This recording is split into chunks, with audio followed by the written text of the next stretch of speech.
Hi, friends. Stephanie Quick and Marco Moreno here, coming to you from Israel. It is Monday night, about 9:30 p.m. local time here in Israel as we record this. This is the first and inaugural edition of the Genesis Report. Marco, good evening. How's it going? Good evening. Heavy night. Heavy night. Very. Yeah. Let's let's jump into it. First of all, guys, welcome. It's our first and special edition, what we will call the Genesis Israel Report. We will try to do it every couple days a week. Depends what's going on. Um, uh, let's talk like 2 minutes about Genesis Israel vision wise, and jump on the current event because things are rolling. So Genesis Israel, it's an access mechanism to build long-lasting and meaningful relationship between the Christian community and the Israelis. That's the deal. If you guys want some more details, go to our website and you can check it out. We'll have also some materials over there on our website, an intro and what we are, who we are, etc., etc.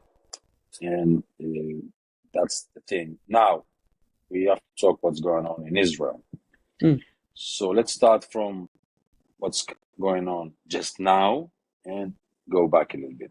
So in the last few minutes, the IDF launched the beginning of the ground operation in South Lebanon. It's a big deal. Stephanie can hear it from her house in the Golan Heights. It's the artillery now, and pretty quickly the forces will rush into South Lebanon, probably in a very unique and surprise way. We don't want to talk about it. Let's wait till it will happen. So let's go 40,000 mile above. October 7 happened almost a year ago. Hamas came, surprised us in the south part of Israel. Everybody knows the detail. Israel took a decision that Gaza will be the main front, north second front. On October 8th, Hezbollah started to launch missiles and started like a daily attack, small scale, all the north part. 60,000 people left their home. They are refugees in their own country. I think you guys are familiar, hopefully you guys are familiar with all these details. So Israel decided Gaza main front. We have the hostage, we have Hamas. And almost 2 weeks ago, it shifted. It shifted how? That first of all, the war cabinet took a decision as a war purpose to get back the civilians, the north people that were evacuated back home safely. And the next day, pagers all over Lebanon started to blow up. That was the first sign of the war that we are now going into with Lebanon. Second day, if you guys remember, was the walkie-talkie that blew up, and then a series of assassination that actually came all the way to the peak of last Friday, which we killed Hassan Nasrallah, which is the Hezbollah top leader. At the same time, Israel is bombing all over Lebanon. And I don't know if you guys are monitoring the numbers, but every day in Lebanon, almost 100 people are dying and hundreds are getting injured. The majority probably Hezbollah warriors, and Israel is taking out the majority of their missiles. And let's talk 2 minutes about this operation intelligence-wise. In 2006, there was a war in Lebanon, what we call the Second Lebanon War, which wasn't a good war in many angles. One of them was the intel angle of it that wasn't good. We even tried to kill Nasrallah at that time. We didn't succeed, and we tried to kill the Hezbollah commanders without any success. So in the end of 2006, after the war, a big campaign was launched in the Israeli army with other partners. which actually said we're going to prepare ourselves to the next war, but we're going to do it this time in another way. What we are seeing in the last 2 weeks, it's the fruits of this huge campaign that is lasting for 18 years. Like 18 years of operations and operations and operations, and then came to the minute that the pagers blew up in Lebanon. And from the pagers, walkie-talkie, Israel killed literally all of Hezbollah commanders, military commanders from every section, if it's the south front, if it's the drone front, if it's the missile, if the intel, everyone. And now we're going to see the finishing leg in Lebanon, which is the ground invasion, which is happening as we speak. I don't know this. I know the scale of it and how it would look like, but we're not going to talk about it now. Let it happen, and then we can describe it to our followers. But the strategic behind it, the strategic thinking behind it, is to allow or to create the right environment that people will go back to the north safely. I don't know how much time it will take. It can be weeks, it can be days, it can be months. We have to wait. Probably, I don't think it will last too long, because pretty quickly we see the U.S. administration and probably the European jumping all over the place and let's do ceasefire. That's it. But I want to give you a heads up today about Iran and Syria in a way. Let's start with Iran. My sense, and I'm just saying my gut feeling, that Israel is not going to stop here in Lebanon. I think pretty quickly, and we are going on to a very dramatic days, we will find ourselves in any kind of a conflict with Iran, or they will respond of us killing Nasrallah and their one of their generals in the coming days, might happen, or without any connection, Israel will launch a massive strike towards Iran. I'm assuming especially against their nuclear facilities and maybe also against the regime.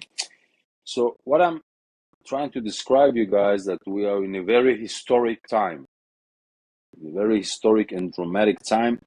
We might find ourselves on the edge of Israel, trying to create a new order in the Middle East. Kind of enough is enough. No more proxy. One proxy was Hamas, is done. The other serious proxy is Hezbollah. It's going to be done. We have the Houthis in Yemen. They got a strike yesterday. They will probably get more. We have the Iranian militia in Iraq. Let's see what about that. But looks like Israel took a strategic decision to create a new order, which is very important. And I think Israel is showing to the world that she is a very strong country with a very strong army that knows how to do the job, not like we did in Gaza, at least on October 7th. So that's what's going on. Action items for everyone. First of all, pray for us. Pray for our soldiers that are going now into Lebanon. Not everyone will come back with their families. That's the reality. Genesis Israel will support the soldiers, will support the communities that are still left in the north and need support. And we will increase our support and activities once the war will end. We're going to go to the day after in the north, is helping the communities go back to their communities. People were left home for a year, almost a year. Probably they are very broken. It's very hard, but we will have everything on our website regarding that. That's the thing, guys. A very dramatic evening, even on historicals. We are living in historic days. Those days are crazy. It means, Stephen, that we are living here Every day something is happening, and this one is bombing and that one. You cannot get track of it. But in the end, we want to see communities go back to their homes in the north. In the end, you want to see Iran getting out of the game, and the rest. Thank you, Marco. That's very helpful. I have a speculative question for you. So, because the operation to assassinate Nasrallah was called Operation New Order, is that correct? Mm-hmm.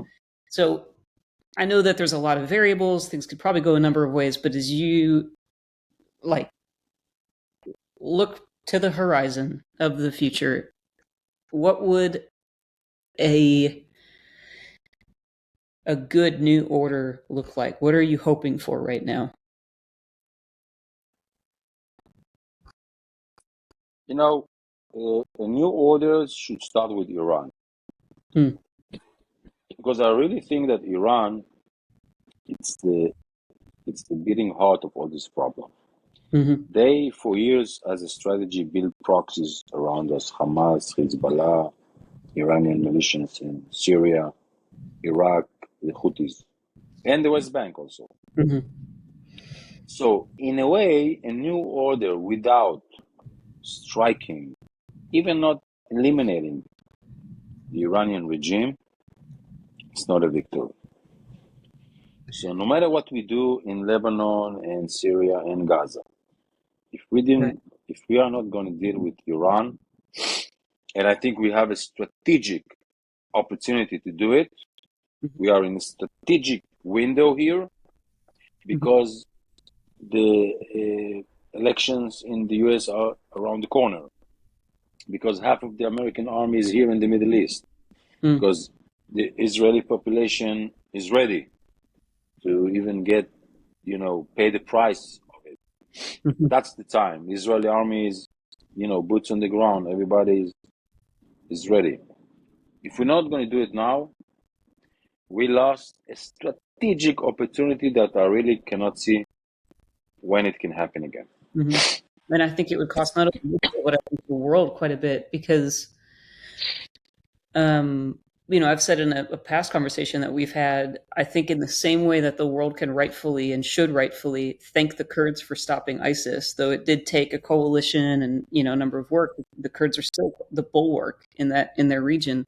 I think that we'll look back and thank the Israelis, and it grieves me now that we're not. I don't think you guys are getting the support that you need, which is why I love Genesis, because it's a non-military avenue for people to meaningfully support and stand with Israel in days like these. We quote Proverbs 17:17 a lot amongst ourselves, that a brother loves it all, or I'm sorry, a friend loves at all times, but a brother is born for trouble. And these are days of trouble to just lock in. But I have two questions for you. The first is, would it be fair to say or unfair to say that Iran, having built this, just in surrounding Israel with these properties? Sorry. No, no, no, it's okay. Marco's been getting over a cold. Um, like, if you pull all the proxies away, do you find that Iran itself is like the big bad, like he's like the Wizard of Oz? You pull back the curtain and find out nothing's really there, or is this a fair and warranted, like all of the proxies are the guard dogs, and then you have the big bad wolf behind them? Yeah, the second option, the big bad wolf behind him. Once we take out Iran, Mm-hmm. all the proxies are vanished. We are taking out. Actually, what happened here, it's the opposite. Because there was some people thought that you should take Iran out, and that will affect Hezbollah and Hamas. Mm-hmm. But we did the opposite. Mm-hmm. We Why was that? eliminate the proxies. We eliminate the proxies like Hamas and now Hezbollah, military-wise. But in order not to allow them to go back to what they were, we have to eliminate the wolf, which is Iran. Mm-hmm. Okay? Who So do you think is in the any case, superior in might? Like, is Hezbollah the big established fighting force that's providing cover for Iran, or once you get through Hezbollah, which is no small feat, then behind it, do you have your gnarliest fist fight? I don't know. Hezbollah, it's a very serious power. Yeah. It's the strongest proxy of Iran. Iran is far away from Israel. It's 2,000 kilometers. Mm-hmm. It's not like you don't have a border with them. So once we get out Hezbollah or hurt them very badly, if we didn't get done with Iran, they will recover Hezbollah. So we will find ourselves in the same situation in a couple of weeks, so we didn't do nothing. So we start strong and we get stronger. So here's my second question. It's a new day. No matter what, it's a new day. We will look back and see the assassination of Nasrallah, in that kind of week and a half window of the pagers, the airstrikes, taking out their stashes of rockets and missiles, the assassination of Nasrallah. No matter what, things are different moving forward. So ideally, the Lebanese people just got Lebanon back, and they have an opportunity now to establish a government that will not allow them to be hijacked by a terrorist organization again. Ideally, we free the Iranian people from the Iranian regime and give Iran back to the Iranians. That's ideally, and I think the stakes are so high, we really don't have other options. But God forbid, knock on wood, just speculating, anytime there's a power vacuum, there's going to be some kind of bad actor that wants to fill the gap. So what are things that you're watching and are wary of as things move forward? I don't think that Lebanon will be Dubai because it's very complicated in Lebanon. They have like 50% of them are Shia, and you have Christians, and you have Sunnis, and you have Jews. It will not happen. I'm assuming that Israel should be on guard with them all the time. It's not like tomorrow if you take out all Hezbollah, so Lebanon will be Swiss. It will not happen. Right. Regarding Iran, the minimum is taking out their nuclear capabilities. The maximum is striking the regime so bad that maybe the Iranian population will, start a revolution. I wouldn't count on it. I don't know what will happen. It might happen, might not. But let's start with the minimum, which is taking out their nuclear capabilities and taking a very high price from them for what they do in order to convince them in a way, no, don't try to do it again, but you never know. How do you see Syria playing into this? It's had its own civil war and issues going on for a decade and a half now, and a number of proxy groups, terrorists. It's like the beef stew of problems in the Middle East are all in Syria. Do you see that being a variable or not? Syria, it's a problem. Syria, we have to deal with them also. It's because Syria is a country that allows Iran to supply Hezbollah weapon and. So in a certain point, we have to deal with Syria again, or militarily or politically wise, like diplomatically wise. I don't know, but we have to deal with it. Also, Bashar al-Assad now is sitting on the fence, looking what's going on. I'm assuming that Israel will have to do a series of action that will make Bashar recalculate his strategy with Iran and Hezbollah. Let's see. As you understand, there is a lot of work to do. Can you take a minute and describe to people what Assad's relationship to Iran and Hezbollah has been over the last decade? When the civil war started in Syria in 2011, after a year and a bit, even two, he was almost losing the war with his rebels. So they almost won him. Who actually saved him? It's Hezbollah. Okay, he flew to Iran, asked for their help, and Iran sent Hezbollah into the fight. Hezbollah fought for years in Syria, lost thousands of people, by the way. I don't know if you guys saw, but after we killed Nasrallah, the Syrians, like in Idlib, in the Aleppo, all this area were much more happier than the Israelis. Yeah. Why? Because they remember what Hezbollah did to them. Mm. So in a way, Bashar al-Assad owes a lot to Hezbollah in Iran, and he's paying it by supplying them weapon, by allowing Iran to supply them weapon, etc., etc.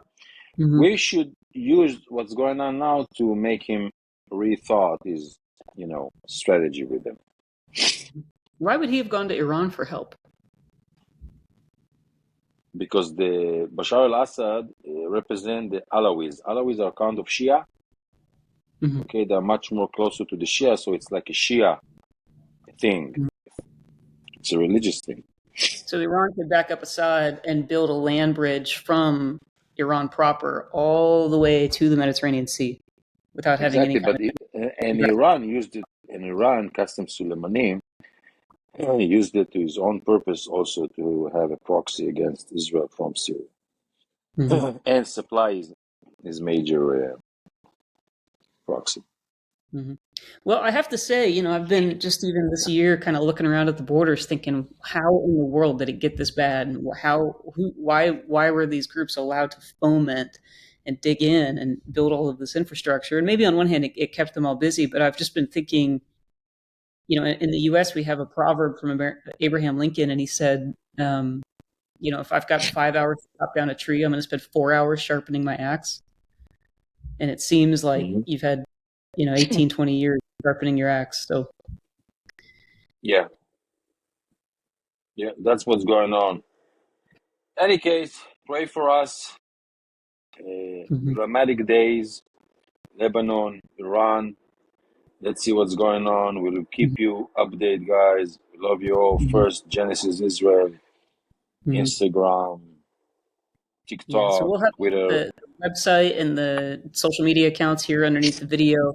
I do want to be very clear. Genesis Israel is Marco's initiative, and we are it's the privilege of my life to be part of this in its early days and get it going. But it is distinct from FAI. We're just introducing it also through the FAI channels. So thank you, Marco. Yeah. May this be Stephanie. a swift and successful. Stay safe. Yes, sir.